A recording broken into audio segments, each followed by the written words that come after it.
사랑하는 믿음의 성도 여러분, 안녕하셨습니까? 거룩한 안식일을 맞이하여 또 우리가 하나님 앞에 말씀을 통하여 예배를 드리고 은혜 받는 귀한 시간 갖겠습니다. 먼저 기도하시겠습니다.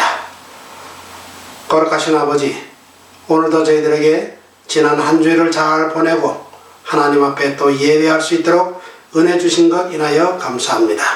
이제 말씀을 통하여 하나님 앞에 영광을 돌리고 우리에게는 큰 은혜가 되는 귀한 시간 되게 해 주시옵기를 예수님의 이름으로 기도합니다. 아멘. 오늘은 삼킬자를 찾는 마귀라는 제목으로 베드로전서 5장 8절로 9절에 있는 말씀을 가지고 함께 은혜를 얻겠습니다. 제가 봉독하겠습니다. 근신하라, 깨어라. 너의 대적 마귀가 우는 사자같이 두루 다니며 삼킬 자를 찾나니 너희는 믿음을 굳게 하여 저를 대적하라. 이는 세상에 있는 너희 형제들도 동일한 고난을 당하는 줄을 알미니라.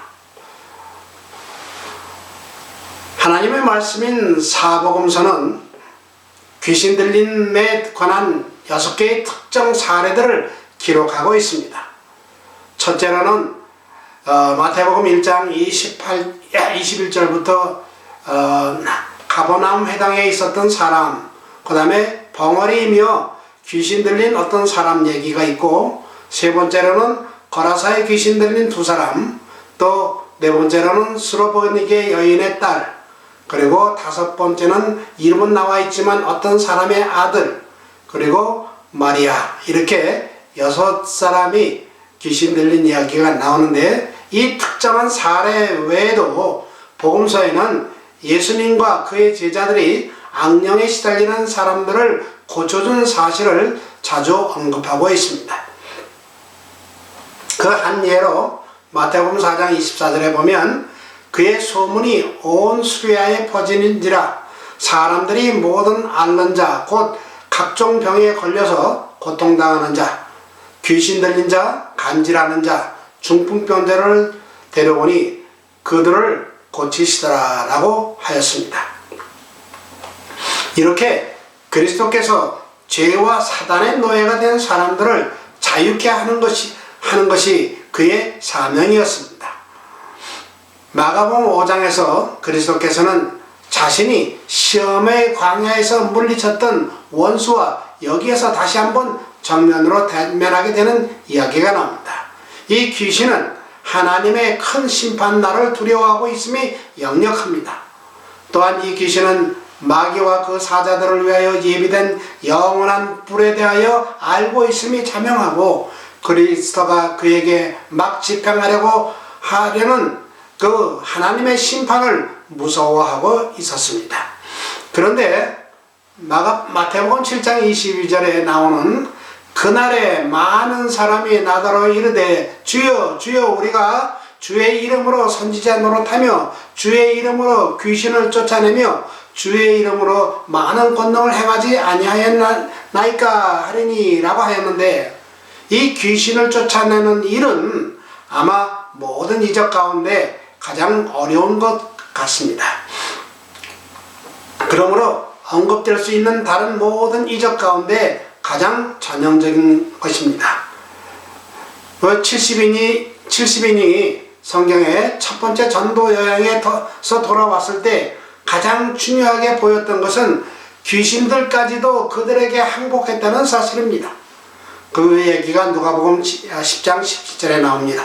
그리고 그 이적들은 그들과 함께 하시는 하나님의 임재와 그들의 가르침을 하나님께서 인정하심을 증명하는 증거로 행해졌습니다. 그러나 이적을 행하는 것 자체가 하나님의 능력이 거기에 작용했다는 결정적 증거가 아니라는 것은 성경에 분명히 나타납니다. 하나님께서 행하시는 가장 위대한 이적은 현세와 영원을 통해 하나님의 형상에 따라 변화된 생활입니다. 최후의 심판의 날에 쓰라린 실망을 맛보게 될 사람들 중에는 외식적인 신앙을 유지하며 겉으로만 신앙생활을 해온 사람들일 것입니다. 뭐냐면 저들이 하는 모든 일에는 자아가 엮여져 있습니다. 저들은 자신의 덕행, 영향력, 다른 사람들보다 높은 지위에 설 수 있는 재능 및 진리에 대한 저의 지식이 그리스도의 칭찬을 받게 하는 줄 생각했기 때문에 스스로 자만하고 있습니다. 저들은 주여, 우리는 주 앞에서 먹고 마셨으며 주는 또한 우리 길거리에서 가르치셨나이다. 또 우리가 주의 이름으로 선지자 노릇하며 주의 이름으로 귀신을 쫓아내며 주의 이름으로 많은 권능을 행치 아니하였나이까? 라고 변명할 것입니다.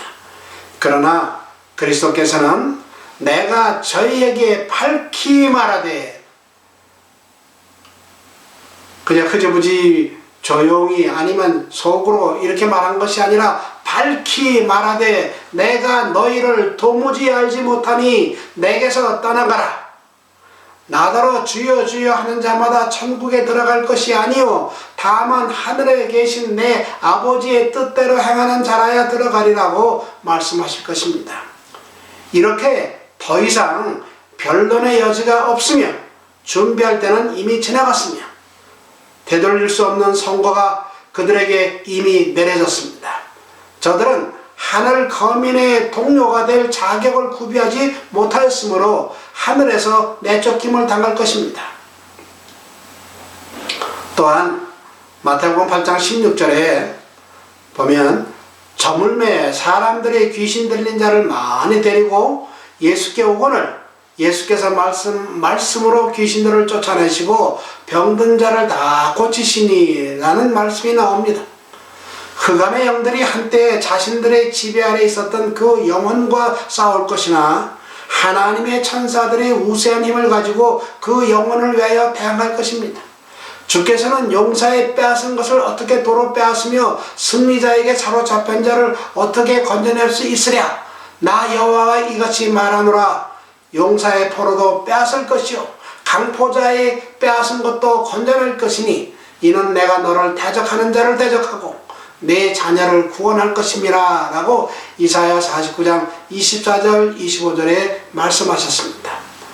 그리고 또 마태복음 10장 8절에는 병든 자를 고치며 죽은 자를 살리며 나병 환자를 깨끗하게 하며 귀신을 쫓아내되 너희가 거저받았으니 거저주라는 말씀이 나옵니다. 이 말씀 속에서 그리스도께서는 제자들이 자주 목격했던 그가 베푼 다양한 유형의 이적들을 열거하고 있습니다. 제자들은 그가 행한 모든 것을 행해야 했습니다. 마귀와 죽음조차도 그들에게 복종할 것이었습니다. 그런데 병든 자를 고치며 죽은 자를 살리며 나병 환자를 깨끗하게 하며 귀신을 쫓아내는 능력을 너희가 거저받았으니 능력을 행한 후에 돈을 받지 말고 거기에 대한 대가를 받지 말라는 말씀입니다. 그리고 타락한 자들을 항상 향상시키고 고통당하는 자들을 위로하는 것은 하늘의 기쁨이 됩니다. 그리스도께서 누구의 마음속에 거하든지 그는 그분과 같은 모양으로 나타나게 될 것입니다. 그리스도교가 어디서 활동하든지 간에 복을 끼치게 될 것입니다. 그리스도교가 사업을 행하는 곳마다 거기에는 광명이 있을 것입니다. 하나님께서는 국적이나 인종이나 계급의 어떠함에 따라 사람을 차별하지 않으십니다. 하나님은 온 인류의 창조주이십니다. 이 창조로 말미암아 온 인류는 한 가족이 되고 구속으로 말미암아 하나가 됩니다.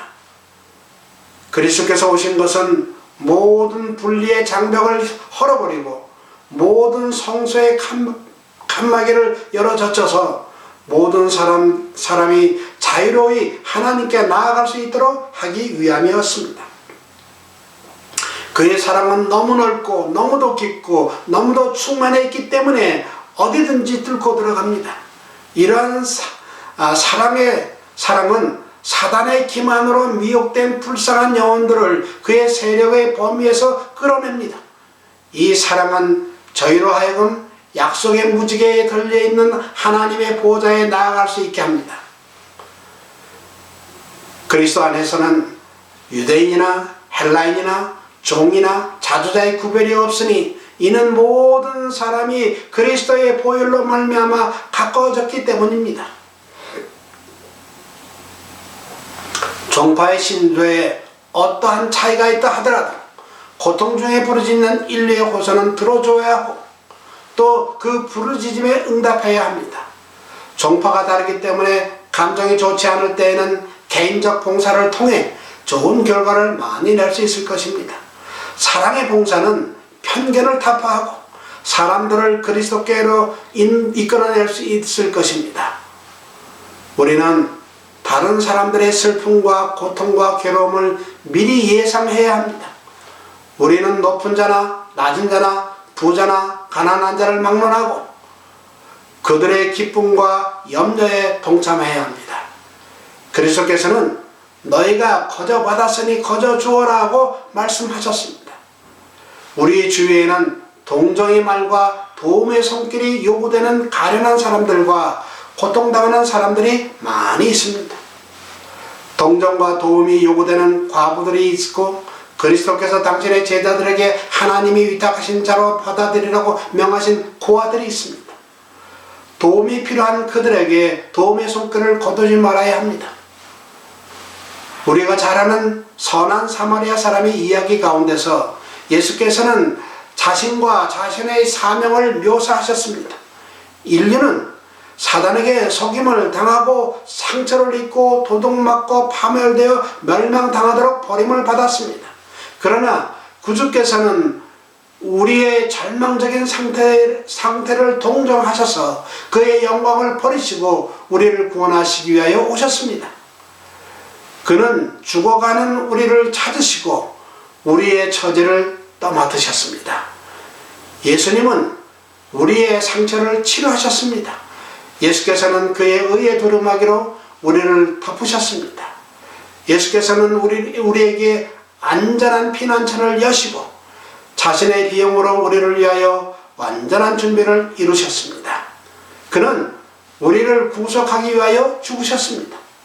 자신의 모분을 지적해 보이시면서 예수께서는 당신을 따르는 사람들에게 다음과 같은 말씀을 하셨습니다.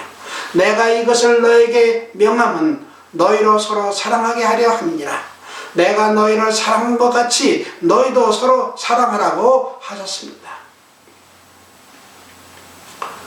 그런데 사도행전 8장 18절부터 24절에서 보면 시몬 마구스는 하나님의 능력을 돈을 주고 사려고 한 이야기가 나옵니다.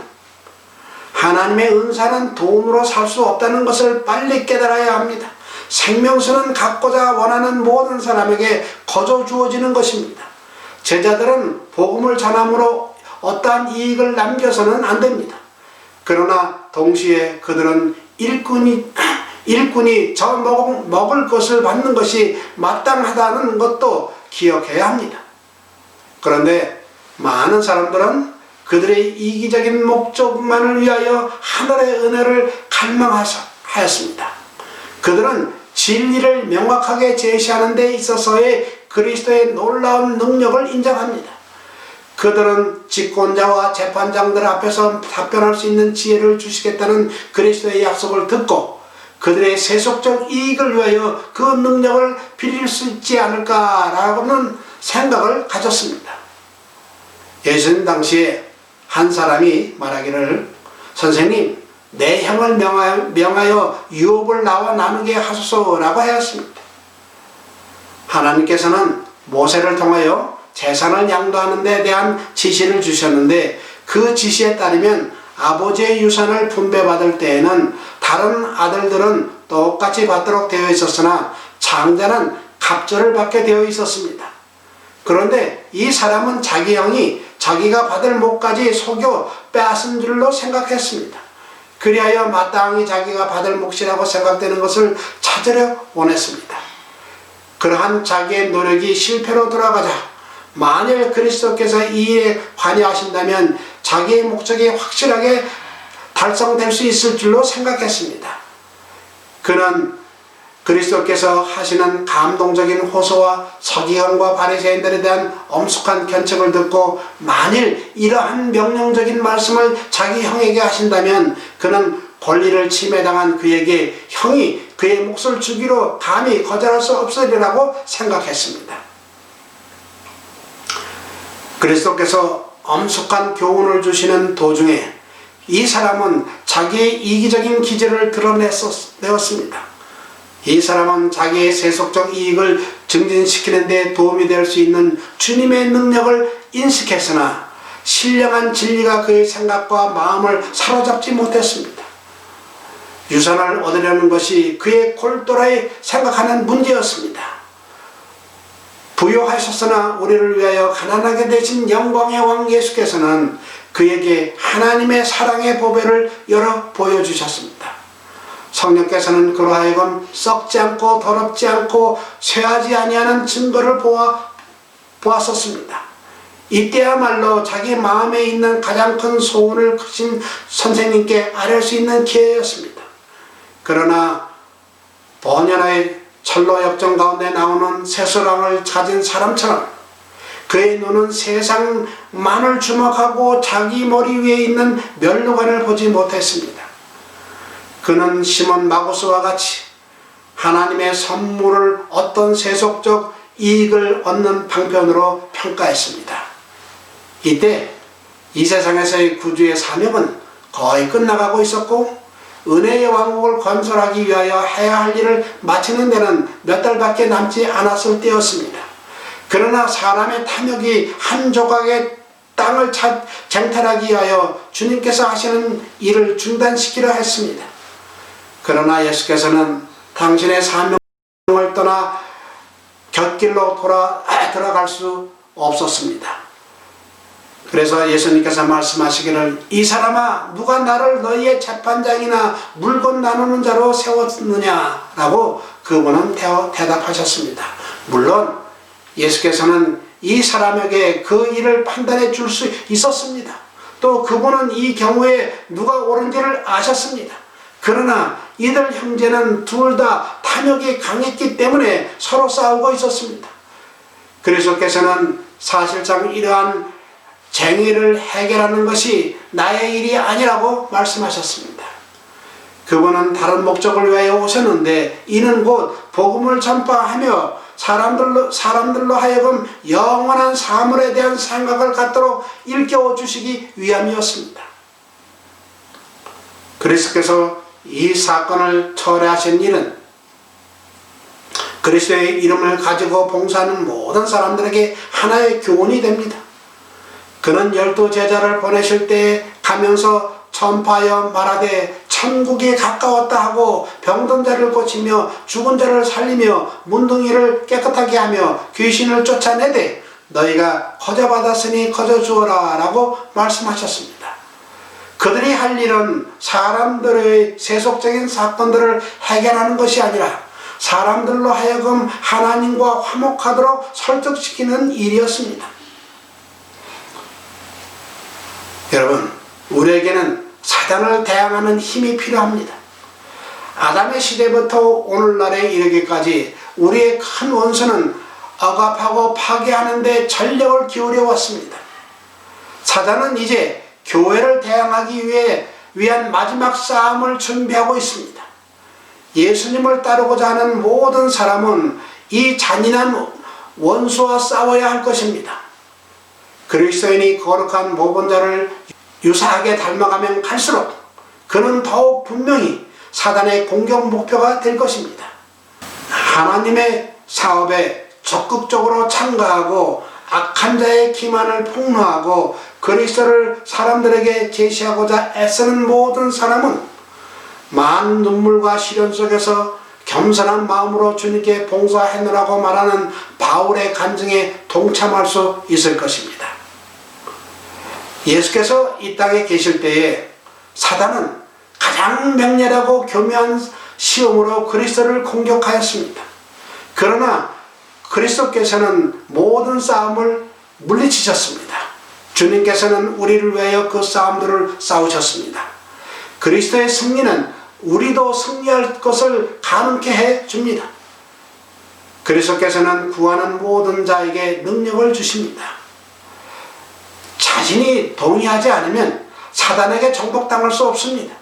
유혹자는 사람의 의지를 지배하거나 죄를 범하도록 강제할 능력이 조금도 없습니다. 그는 사람을 괴롭힐 수는 있어도 더럽힐 수는 없습니다. 그는 사람들을 번민케 할 수는 있으나 죄에 물들게 할 수는 없습니다. 그리스도께서 승리하셨다는 사실은 그분을 따르는 사람들에게 죄와 사단을 대항하는 싸움을 용감하게 싸우도록 용기를 북돋아 줄 것입니다. 옛날 솔로몬은 열렬한 기도와 하나님을 의지하는 신뢰심으로 세상의 경의와 칭찬의 대상이 된 지혜를 얻었습니다. 그러나 그가 그의 능력의 근원이신 분을 떠나서 자신을 의지하고 나아갔을 때 그는 유혹의 포로가 되었습니다. 그리하여 가장 지혜로웠던 왕에게 주어졌던 놀라운 능력은 그를 영혼의 원수에게 봉사하는 파괴적인 기구로 전락시켰습니다. 사단이 사람들의 마음을 진리에 대하여 눈멀게 하고자 끊임없이 노력하고 있는 때에 그리스도인들은 우리의 씨름은 혈과 육에 대한 것이 아니요 정사와 권세와 이 어둠의 세상 주관자들과 하늘에 있는 악의 영들에게 대함이라는 사실을 결코 잊어서는 안 됩니다. 다음과 같은 영감받은 경고가 각 시대를 통하여 우리에게 전해지고 있습니다.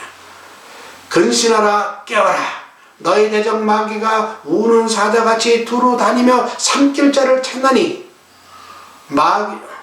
마귀의 계계를 능히 대적하기 위하여 하나님의 전신갑주를 입으라고 베드로전서 5장 8절과 에베소 6장 11절에 우리에게 경고를 해 주셨은 것입니다. 베드로는 사람들이 고통을 당하고 있는 모든 박해의 배후에 대적 사단이 있음을 보았습니다.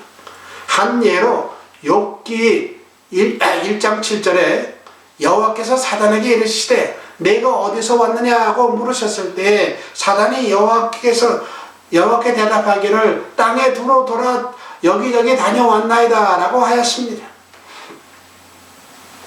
사단이 땅에 두루 돌아다닌 것은 삼킬 자를 찾기 위함이었습니다. 즉 배고픈 사자가 먹이를 놀라게 하여 찾고자 으르렁거리는 것 같이 사단은 박해를 통해서 그리스도인들을 놀라게 하고 그리하여 그들을 배도하도록 강제하여 자기 편으로 만들려는 마귀를 잘 묘사하는 적절한 표현입니다. 그래서 바울은 마귀의 계계를 능히 대적하기 위하여 하나님의 전신갑주를 입으라는 권면을 하고 있습니다. 갑주가 하나님에게 속한 이유는 그분이 장비의 각 부분을 제공하는 분이시기 때문입니다. 우리는 갑주를 입고 전쟁에 용감하게 싸우도록 요청받고 있습니다. 신자를 위한 보호용 갑주를 만드신 분이 그 효능을 보증합니다. 사도 베드로는 우리가 우리의 신앙을 공격하는 마귀를 대적하여 견고하고 바위같이 든든한 전선을 펼쳐주기 바라고 있습니다. 마귀를 겁내는 태도는 승리를 가져올 수 없지만 과감한 저항은 원수를 도망하게 만들 것입니다. 우리의 싸움이 단지 사람과만 사는 것이라면 전신갑주가 그다지 필요하지 않을지 모르지만 우리는 마귀의 계계와 교활함에 맞서야 합니다. 그리스도께서 당한 시험을 통해 알 수 있듯이 마귀가 쓰는 방법은 교묘하여 언제나 사람의 최대 약점에 집중된다는 것이 드러났습니다. 속임수보다 공개적인 자기를 다루는 것이 훨씬 더 쉽습니다. 하나님의 갑주는 마귀가 그리스도인 봉사를 쓰러뜨릴 교묘한 공격을 해올지라도 그것에 대항하기 위해 고안된 것입니다. 베드로는 신자들에게 마귀를 대적하여 굳게 서고 대적에 승리하도록 허용하지 말 것을 권고하고 있습니다. 그리고 죄의 타락에 대한 유일한 안전책은 우리들 자신이 항상 성령의 변화시키는 감화를 받도록 하는 것이며, 이와 동시에 진리와 의를 위한 사업에 적극적으로 활동하고 하늘에 주신 모든 의무를 수행하는 데 있습니다. 그러나 하나님께서 우리들에게 위탁하시지 않은 일을 해서는 안 됩니다. 우리들은 셋째 천사의 깃발 아래 굳건히 서서 믿음의 선한 싸움을 끈기 있게 성공적으로 싸우며 자기 자신의 지혜를 의지하지 않고 하나님의 지혜를 의지하며 하나님의 말씀으로 만든 하늘의 전신갑주를 입고 과거의 악에게 진 적이 없으며 결코 정복당할 수도 없는 위대하신 지도자를 모시고 있다는 사실을 결코 잊어서는 안 될 것입니다.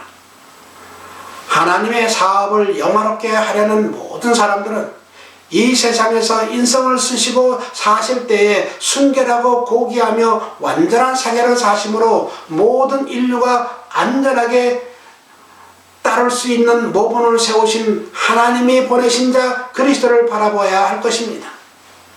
그리스도께서는 우리들을 구원하시기 위하여 당신의 손을 내밀고 계십니다. 그러므로 나의 힘을 의지하고 나와 화친하며 나로 더불어 화친할 것이니라 라고 이사야 27장 5절에 말씀하신 주님의 초점에 우리가 호응하여야 합니다. 구세주께서는 얼마나 간절한 마음으로 당신의 따뜻하고 강한 손으로 우리들의 떨리는 손을 붙잡아 우리들의 발이 승리의 터전에 든든히 설 때까지 인도하기를 바라고 계십니다. 특히 여러분들의 약점을 깊이 이해하시는 주님을 신뢰하십시오. 그리고 그리스도의 편에 가까이 서십시오. 우리들의 원수 마귀는 경계하지 않는 모든 영혼을 사로잡기 위하여 언제나 준비하고 있습니다. 우리는 시련의 때에 서로 용기를 북돋워주고 격려해줄 필요가 있습니다. 지금 사단의 유혹은 과거 어느 때보다도 훨씬 극심합니다. 그 이유는 그가 자기의 때가 얼마 남지 않았다는 것과 멀지 않아 생사간에 모든 사람의 운명이 결정된 것을 알고 있기 때문입니다.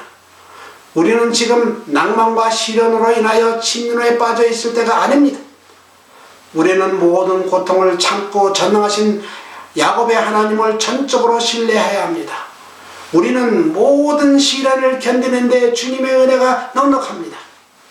비록 그 시련이 전에 없이 크다 할지라도 우리가 전적으로 하나님을 의지한다면 그 모든 시련을 능히 극복할 수 있고 그분의 은혜로서 승리할 수 있습니다. 사랑하는 하늘 성도 여러분, 우리가 시련들을 극복하고 사단의 시험에 대해 승리한다면 정금보다 더 귀중한 믿음의 시련을 견딜 수 있을 것이며 더욱더 강해져서 그 다음에 오는 시험들에 더 잘 대처할 수 있도록 준비될 것입니다. 그러나 만일 우리가 낭망하여 사단의 유혹에 빠진다면 우리는 더욱더 악에 약해져서 시련의 대가를 받지 못할 것은 물론이고 그 다음에 올 시험을 위해서도 잘 준비되지 못할 것입니다. 이런 방식으로 우리는 점점 더 쇠약해져서 마침내 사단이 자기의 마음대로 할 수 있는 그의 포로가 되어버리고 말 것입니다. 그래서 우리는 하나님의 전신갑주를 입어야 하고 순간마다 암흑의 세력을 대항할 준비를 갖추고 있어야 합니다. 시험과 시련이 닥쳐올 때 하나님께 나아가 기도로 그분과 더불어 씨름하십시오. 그분께서는 우리를 무력하게 버려두지 않으시고 그것들을 극복하고 깨뜨릴 수 있는 능력과 은혜를 주실 것입니다. 오늘날 사단은 사방에서 우리를 압박하고 있습니다. 만일 우리가 그를 경계하는 일을 게을리하고 눈을 크게 뜨고 그의 간계와 함정을 살피지 않거나 하나님의 전신갑주를 입지 않고 있다면 우리는 사악한 원수의 날카로운 화살을 맞게 될 것입니다. 하나님의 말씀 속에는 귀중한 진리가 많이 들어 있습니다. 그러나 오늘날 양떼들에게 필요한 것은 현대 진리입니다. 우리들이 현대 진리의 핵심에서 벗어나 양떼를 결합시키고 그 영혼들을 정성화시키는 일에 적합지 않은 주제들을 강조한다면 사단은 하나님의 사업을 망치기 위하여 가능한 모든 수단을 동원할 것입니다. 그러므로 하나님의 전신갑주를 입고 늘 깨어있는 저와 여러분이 되시기를 소망하면서 오늘 말씀을 마치겠습니다. 기도하겠습니다. 하늘에 계신 우리 아버지, 우리는 지금 마지막 때에 살고 있기 때문에 사단은 어떻게 해서든지 사람들을 자기 편으로 끌어가기 위하여 여러 가지 올무와 시험을 우리 앞에 놓고 있습니다. 아버지, 저희들에게 사단의 괴계를 볼 수 있고 능히 이길 수 있는 지혜와 명철함을 주시고 또한 말씀으로 승리할 수 있도록 우리에게 도와주시옵소서. 힘이 되어 주시옵소서. 예수님의 이름으로 간절히 기도합니다. 아멘.